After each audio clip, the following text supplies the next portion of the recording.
Bayangkan, ketika semua manusia mati, mereka tetap hidup. Saat jutaan nabi telah kembali ke tanah, mereka justru naik ke langit. Mereka bukan manusia biasa, mereka adalah penjaga waktu. 4 nabi yang tak pernah meninggalkan dunia, 4 sosok yang hingga hari ini masih bernapas. Atas izin Allah, mereka tak ada di pemakaman manapun, tak terjebak dalam sejarah. Mereka ada di antara kita, menjadi bagian dari misteri Allah yang tak semua manusia diberi hak untuk melihatnya.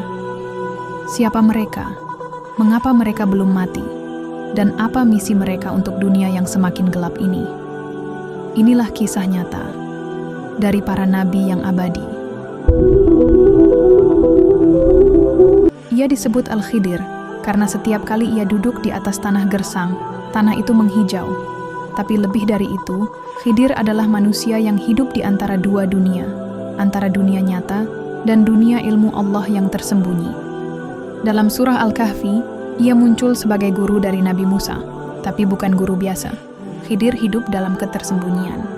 Disebutkan dalam riwayat, ia masih hidup karena Allah menjadikannya sebagai penjaga ilmu laduni, ilmu langsung dari sisinya. Ia datang kepada para wali, para ulama saleh, bahkan kepada orang-orang yang sedang mencari kebenaran. Kadang ia memberi isyarat dalam mimpi. Kadang ia muncul dalam wujud nyata di saat genting. Tak ada yang tahu pasti di mana ia tinggal. Sebagian berkata ia menetap di perbatasan 2 lautan, seperti disebut dalam Al-Kahfi. Sebagian lagi percaya ia bisa hadir di beberapa tempat sekaligus. Khidir bukan legenda. Ia adalah bukti bahwa ada manusia pilihan yang diberi umur panjang untuk menjaga rahasia Allah. Nabi Isa, putra Maryam, lahir dalam kondisi paling mustahil, tanpa ayah. Ia berbicara dalam buayan dan berkata, "Aku adalah hamba Allah. Dia memberiku kitab dan menjadikanku seorang nabi."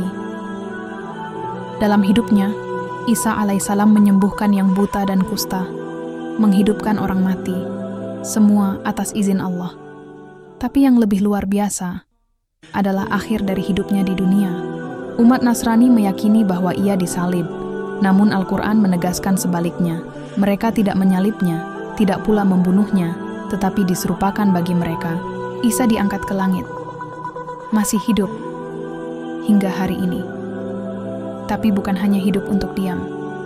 Ia punya misi besar, turun kembali ke bumi di akhir zaman. Ia akan kembali ke dunia bukan sebagai rasul baru, tapi sebagai pengikut Nabi Muhammad SAW. Ia akan membunuh Dajjal, menghancurkan salib, dan menegakkan keadilan. Bayangkan, kita hidup di zaman itu. Saat langit terbelah, dan Nabi Isa turun di Menara Putih Damaskus, mengenakan 2 jubah, wajahnya bercahaya, rambutnya meneteskan air seolah baru mandi. Dunia akan terdiam. Hati manusia akan meledak oleh haru. Sebab itulah saat kebenaran tak bisa ditolak lagi. Idris adalah nabi yang pertama kali mengenal tulisan, menjahit pakaian, dan memahami astronomi. Dalam surah Maryam, Allah berkata, "Dan kami angkat dia ke martabat yang tinggi." Banyak ulama menafsirkan bahwa Idris diangkat ke langit dan tidak kembali ke bumi. Hingga hari ini, ia masih hidup di langit keempat, tempat yang juga dilalui Rasulullah saat Isra Miraj.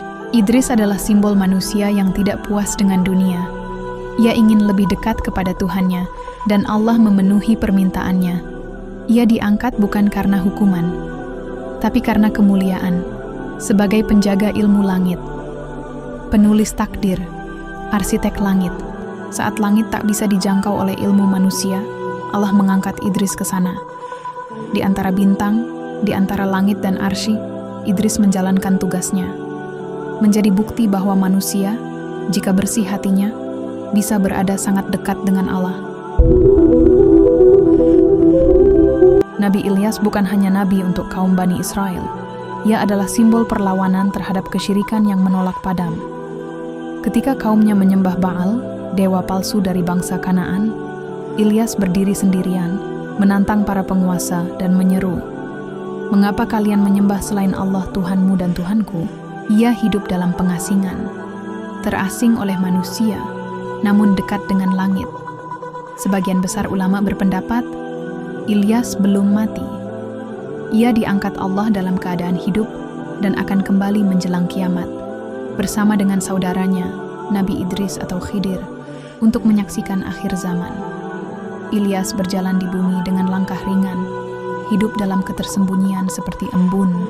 Riwayat menyebut, Ilyas pernah terlihat oleh ulama besar dalam bentuk laki-laki asing yang selalu datang ketika umat Islam tertimpa musibah. Ia tidak makan seperti manusia. Ia tidak terlihat menua. Ketika ditanya siapa dia, ia menjawab, "Aku yang tidak pernah mati." Apa misi Ilyas? Mungkin ia menjadi saksi kejatuhan umat yang mengulang kesalahan kaumnya dulu, memuja dunia, melupakan Tuhan. Mungkin ia hanya menunggu saatnya ketika Allah memanggilnya untuk kembali hadir dalam sejarah manusia. Tapi satu yang pasti, ia hidup. Dan dengan hidupnya, Allah ingin kita tahu bahwa iman sejati tidak pernah mati. 4 nabi masih hidup, tapi bukan hidup yang kita kenal. Mereka tidak muncul di TV, tidak tercatat di kartu keluarga, tapi mereka ada di antara waktu dan ruang, di antara bisikan langit dan tangisan bumi. Mereka adalah pengingat bahwa Allah tidak pernah membiarkan dunia tanpa penjaga. Saat kita merasa sendiri, mungkin Khidir sedang di sebelah kita. Saat dunia kacau, mungkin Isa sudah bersiap turun. Saat langit terasa hampa, mungkin Idris sedang berdoa untuk umat manusia. Dan ketika kita menyerah pada dunia, mungkin Ilyas sedang menatap kita, berharap kita bangkit.